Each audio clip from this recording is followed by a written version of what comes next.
Hello everyone, welcome to ed forum. और आज जो एड कैप्सूल के अंदर हमने जो आईसी इंजन के क्वेश्चंस लिखे हैं, है ना, ये 2 क्वेश्चंस है। तो question number 1, question number 2 1 by 1 discuss करेंगे। ठीक है, क्वेश्चन पहले पढ़ लेते हैं। क्या बोल रहा है? ये single cylinder 4 stroke diesel engine, है ना। देखो, सिंगल सिलेंडर 4 स्ट्रोक, ये सब काम आएगा। Diesel engine running at 1880 RPM has a bore of 85 mm and a stroke of 110 mm. It takes 0.56 kg of air per minute and develops a brake power of 6 kilowatt while the air fuel ratio is 20:1. The calorific value दिया हुआ है fuel का, the calorific value of the fuel is this much and the ambient air density, air की density दी गई है this much।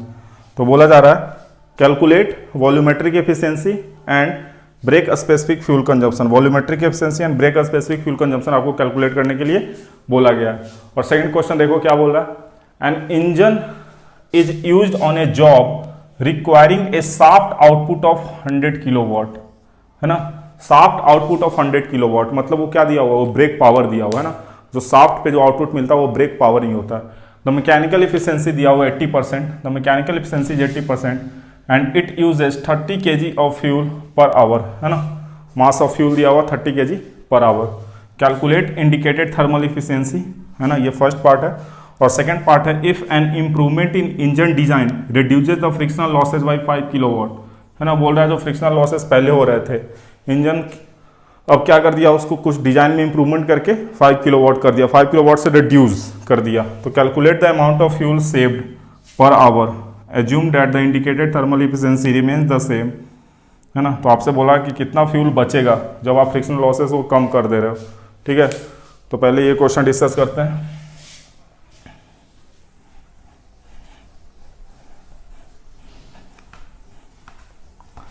तो देखो, डाटा लिखता हूं मैं जल्दी से। 4 स्ट्रोक है और single cylinder, 4 stroke single cylinder. RPM N दिया हुआ है 1880 RPM। Bore D equals to 85 mm मतलब 0.085 metre and L is 110 mm, तो ये 0.110 metre. Brake power of 6 kilowatt, brake power दिया 6 kilowatt. while the air fuel ratio, mass of air upon mass of fuel is 20/1। और कितना air ले रहा है, mass of air entered is 0.56 kg per minute. Calorific value दिया हुआ 42550, calorific value of fuel is 42550 kilo joule per KG. Density दी गई है एयर की 1.18 kg पर मीटर क्यूब। तो आपसे बोल रहा है calculate the volumetric efficiency and BSFC, calculate volumetric efficiency and BSFC।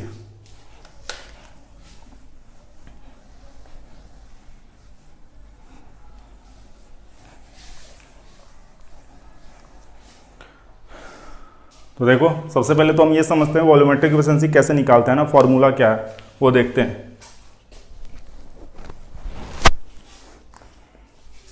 तो देखो क्या होता है,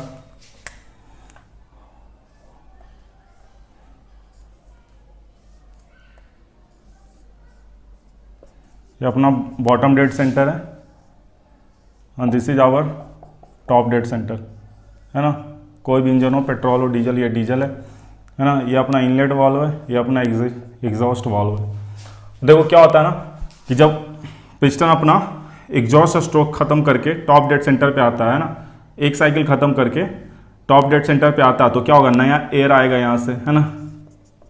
एयर की एंट्री होगी इनलेट वाल्व से, इनलेट वाल्व से एयर की एंट्री होगी। तो क्या होता है ना कि अब एंट्री कब होगा, जब अंदर का प्रेशर कम है, बाहर एम्बिएंट प्रेशर है, एटमॉस्फेरिक प्रेशर, तो अंदर का प्रेशर क्या होना चाहिए, कम होना चाहिए, तभी एयर एंट्री मारेगा, हाई प्रेशर स्लो प्रेशर। लेकिन अभी क्या होता है ना, अभी सिलेंडर का जो प्रेशर होता है वो ज़्यादा होता है एम्बिएंट से। तो इनलेट वाल्व खुल चुका है, इनलेट वाल्व खुल चुका और यहाँ पे लेकिन अभी भी एयर अंदर आता नहीं, क्यों? क्योंकि प्रेशर ज़्यादा है। तो थोड़ा सा पिस्टन क्या होता है, आगे जाता है। जैसे ही आगे जाएगा तो आपको पता है कि आगे बढ़ेगा, कंप्रेस करेगा, मतलब वॉल्यूम कम होगा, सॉरी, जैसे जैसे आगे जाएगा कंप्रेस करेगा, तो थोड़ी देर बाद जब यहाँ पहुँचा, सपोज करो यहाँ पहुँचा, तब क्या होता है ना, इसका प्रेशर 1 एटमॉस्फेरिक के बराबर होता है या उससे कम होता है, तब एयर का एंट्री स्टार्ट होता है। तो सपोज करो आपका जो इनिशियल जो टोटल स्वेप्ट वॉल्यूम होता है यही होता है ना, इन दोनों का डिफरेंस टीडीसी और बीडीसी का। लेकिन एंट्री यहाँ मारना चाहिए था, पूरा ये स्वेप्ट होना चाहिए, लेकिन इतना वेस्ट हो जाता है। This much of a stroke is wasted, this much of the stroke is wasted. और जो एक्चुअल एंट्री होता है ये कुछ इतना ही होता है, एक्चुअल वॉल्यूम एंट्री। तो आप जो वॉल्यूमेट्रिक एफिशिएंसी 100% नहीं है तो क्या लिखोगे, actual volume of entered upon swept volume, actual volume entered upon swept volume. तो अब देखो एक्चुअल वॉल्यूम एंटर्ड लिखना है, वॉल्यूमेट्रिक एफिशिएंसी आपको निकालना है, तो क्या लिखोगे, क्या दिया गया है आपको, मास ऑफ एयर इंटर्ड दिया गया है ना, वॉल्यूम लिखना है, तो क्या लिखोगे, density equals to mass upon volume, तो volume equals to mass upon density. तो यहाँ से क्या लिखोगे 0.56 अपॉन डेंसिटी दिया हुआ 1.18 इंटू 60 कर दिया। जैसे 60 करोगे तो अब ये तुमने किस में लिख दिया, केजी पर सेकंड में, है ना, केजी पर सेकंड अपॉन क्या लिखना आपको, स्वेप्ट वॉल्यूम। तो स्वेप्ट वॉल्यूम आपको पता है क्या, π/4 D square into L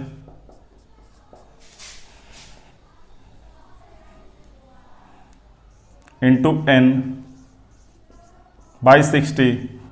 4 stroke है तो बाई 2 करेंगे, नंबर ऑफ सिलेंडर कितना है 1, ये लिख दोगे।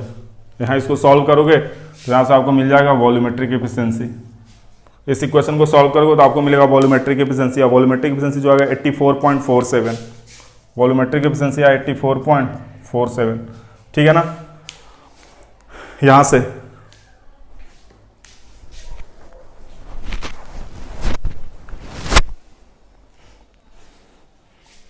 अब देखो सेकंड आपसे क्या पूछा है, बीएसएफसी।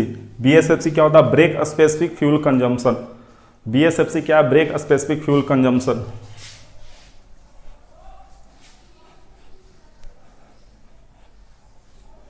अब देखो आप सेकंड पार्ट है ना, आपको निकालना ब्रेक स्पेसिफिक फ्यूल कंजम्पशन। तो ये क्या होता है, mass of fuel upon brake power, mass of fuel upon brake power. अब देखो मास ऑफ फ्यूल तो दिया नहीं गया है ना, क्या दिया गया, मास ऑफ एयर, है ना, लेकिन आपसे रेशियो दिया था मास ऑफ, ये दिया था mass of air upon mass of fuel, ये दिया था 20/1। मास ऑफ एयर आपको दिया गया है तो आप क्या निकाल सकते हो, मास ऑफ फ्यूल क्या होगा 20, मास ऑफ एयर कितना 0.56 अपॉन क्या लिखोगे 20, और ये देखो यूनिट किस में है, केजी पर मिनट में। तो यहाँ से जो मास ऑफ फ्यूल आएगा वो किस में आएगा, केजी पर मिनट में, है ना। मास ऑफ फ्यूल जो आएगा वो केजी पर मिनट में आएगा, ठीक है। तो जो भी आएगा यहाँ पे पुट कर दो। तो बीएसएफसी आपको क्या मिलेगा, देख लो, ये जो भी आएगा ये केजी पर मिनट में आएगा। तो केजी पर मिनट हम नहीं चाहते, हम चाहते हैं कि इसको किस में कन्वर्ट कर दे, आवर में, है ना। क्यों, क्योंकि इसकी यूनिट ही होती है KG per kilowatt hour. Brake specific fuel consumption का जो यूनिट है वो है केजी पर किलोवाट आवर। तो यहाँ से पर मिनट में आया तो हम चाहते हैं इसको पर आवर में कन्वर्ट कर दें, है ना। तो इसको क्या करो 60 से मल्टीप्लाई कर दोगे, जो भी आएगा। जब 60 से मल्टीप्लाई करो तो आएगा 28.8 केजी पर आवर अपॉन ब्रेक पावर कितना 6 किलोवाट। यहाँ से इसको सॉल्व करोगे, तो बीएसएफसी आएगा आपका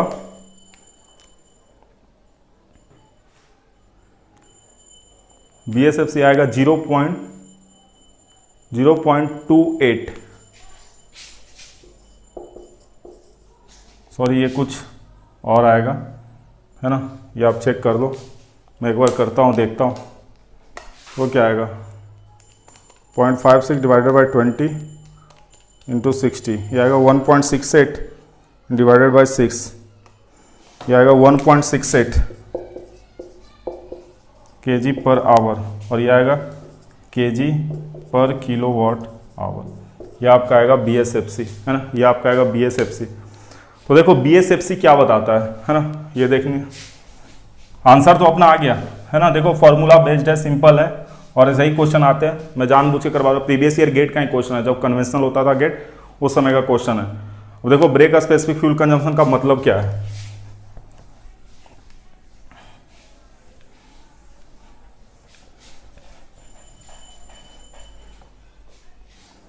देखो सपोज करो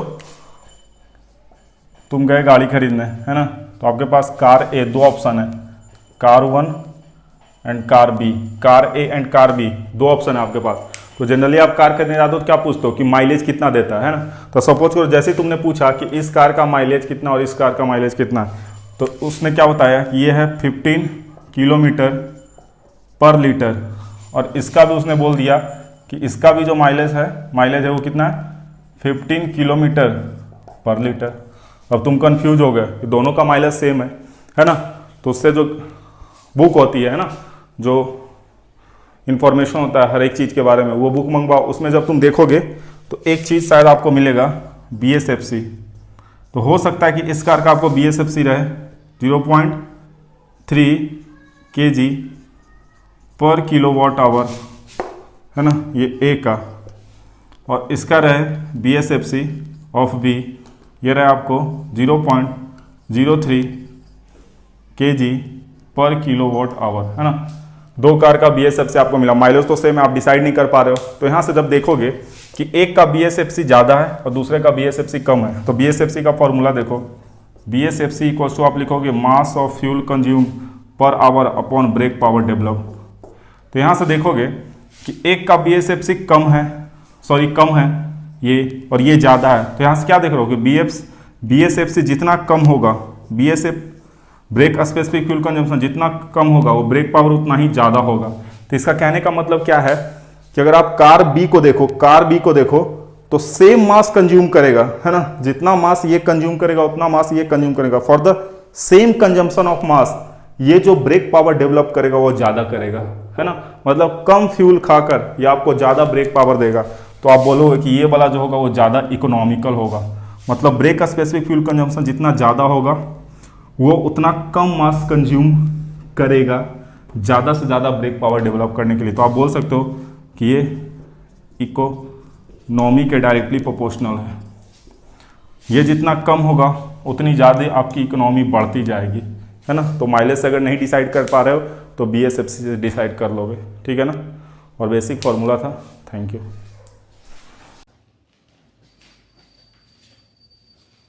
क्वेश्चन नंबर सेकंड, है ना, क्वेश्चन नंबर सेकंड देखो, गिवन इंफॉर्मेशन मैंने लिख दिया, brake power 100 kilowatt, mechanical efficiency 80%, mass of the fuel consume 30 kg per hour and calorific value 42,000 kilojoule per KG. तो सबसे पहले आपसे इसमें क्या पूछा है, इंडिकेटेड थर्मल एफिशिएंसी, है ना। सबसे पहले आपसे पूछा गया इंडिकेटेड थर्मल एफिशिएंसी।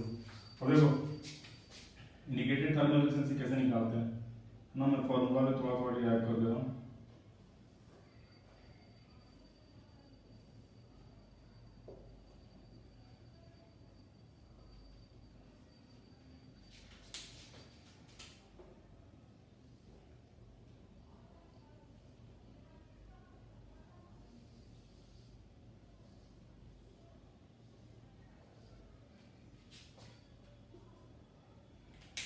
देखो जब आप एयर और फ्यूल का मिक्सचर ऐड करते हो, AFM मतलब एयर फ्यूल मिक्सचर जब ऐड करते हो तो इसके पास क्या होगा, मास ऑफ फ्यूल होगा इनटू कैलोरीफिक वैल्यू होगा। ये आपको बता देगा हीट एडेड पर सेकेंड, है ना।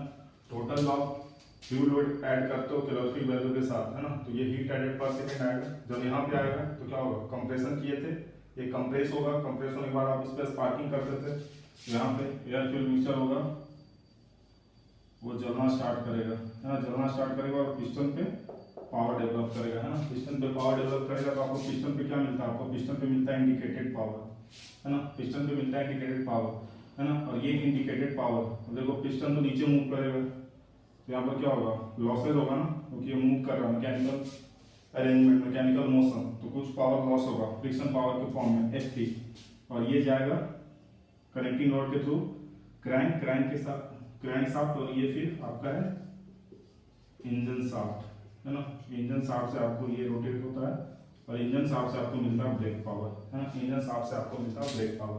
तो देखो ये प्रोसेस आपने कैसे किया, सबसे पहले आपने क्या किया, हीट एडेड पर सेकेंड, हीट एडेड पर सेकेंड कन्वर्ट हुआ किसमें, इंडिकेटेड पावर में, और इंडिकेटेड पावर कन्वर्ट हुआ किसमें, ब्रेक पावर में, इंडिकेटेड पावर कन्वर्ट हुआ ब्रेक पावर में।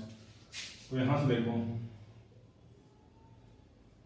मैकेनिकल एफिशिएंसी डिफाइंड होता है brake power upon indicated power, ऐसे मैकेनिकल एफिशिएंसी आपका डिफाइन होगा brake power upon indicated power, और यहाँ से ये डिफाइंड होगा indicated thermal efficiency, indicated thermal efficiency ये डिफाइंड होगा indicated power upon mass of fuel into calorific value, ये ठीक है। वैसे ही डिफाइंड होता है क्या, ब्रेक थर्मल एफिशिएंसी, कैसे, brake power upon mass of fuel into calorific value, ऐसे डिफाइन होगा ब्रेक थर्मल एफिशिएंसी।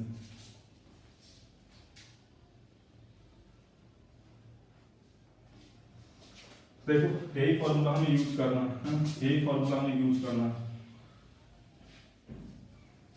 तो सबसे पहले देखो कि आपको चाहिए इंडिकेटेड थर्मल एफिशिएंसी, तो आपको चाहिए मास ऑफ फ्यूल दिया हुआ, कैलोरीफिक वैल्यू दिया गया, इंडिकेटेड पावर नहीं दिया गया, क्या दिया गया, ब्रेक पावर। तो आप देखो मैकेनिकल एफिशिएंसी दी गई है, तो मैकेनिकल एफिशिएंसी लिखोगे कितना, brake power upon indicated power, और ये कितना है 80%, 0.8, तो यहाँ से ये किलोवाट, तो यहाँ से क्या मिल जाएगा 125 किलोवाट, है ना, यहाँ से मिल जाएगा तो 125 kilowatt indicated power. Indicated power एक बार मिल गया, तो आप इसको पुट करो फॉर्मूले में जल्दी से।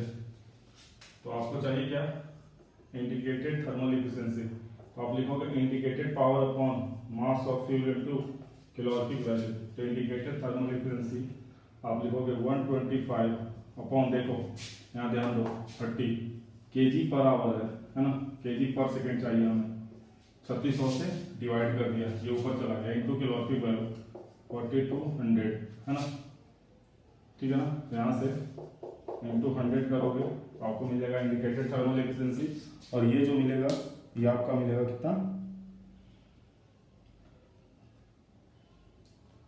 इंडिकेटेड थर्मल एफिशिएंसी जो मिलेगा ये मिलेगा 35.719,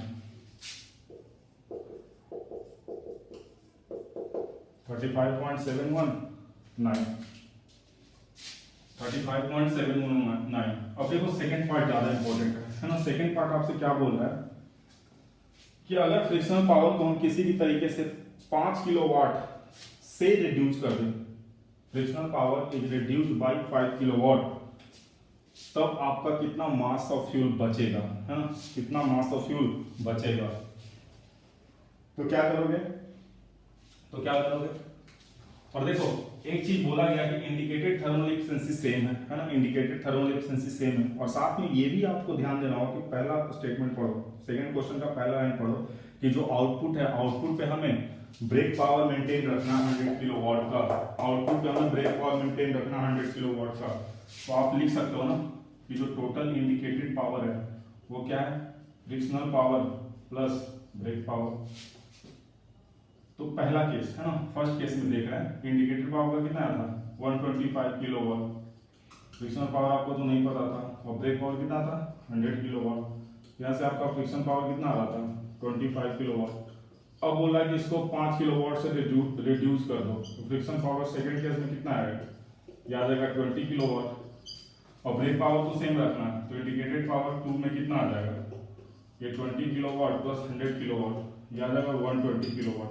मतलब आपका इंडिकेटेड पावर घट के कितना आ गया 120 किलोवाट, आपका जो इंडिकेटेड पावर है वो रिड्यूस होकर 120 किलोवाट हो गया, क्योंकि ऐसा ही बोला गया है कि आउटपुट पे हमें पावर को मेंटेन रखना है सेम, और फ्रिक्शन पावर को हम रिड्यूस कर रहे हैं, ठीक है।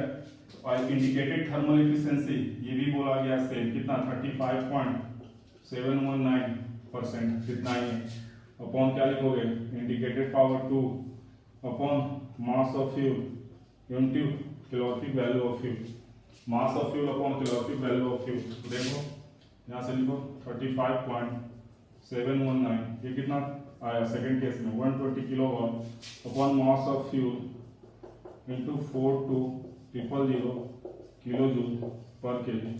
यहाँ से आपका आएगा मास ऑफ फ्यूल, और देख लो ये जो आएगा पर सेकंड में आएगा, है ये जो आएगा पर सेकंड में आएगा, और ये कितना आता है देख लो 120 डिवाइडेड बाय 0.35719 डिवाइडेड बाय 42,000, हाँ ये आएगा आपका कितना 7.99 इंटू 10⁻³ kg पर सेकेंड। इसको आवर में कन्वर्ट कर दो इंटू 3600, जाएगा 28.79 kg पर आवर, क्योंकि फाइनल आंसर आपसे आवर में पूछ रहा है कितना मास बचा पर आवर। तो मास ऑफ फ्यूल सेव्ड कितना बचा, पहले लग रहा था 30, अब लग रहा है 28.79, कितना आ गया 30 माइनस आंसर करो कितना आ गया 1.2 kg पर आवर। हाँ अगर फ्रिक्शन पावर को आपने रिड्यूस कर दिया तो आप इतना फ्यूल बचा पाओगे। ये भी प्रीवियस ईयर क्वेश्चन ही था, ठीक है ना। तो क्वेश्चन प्रैक्टिस करो, मैं आगे फिर आपने क्वेश्चन लेकर आऊँगा। Thank you.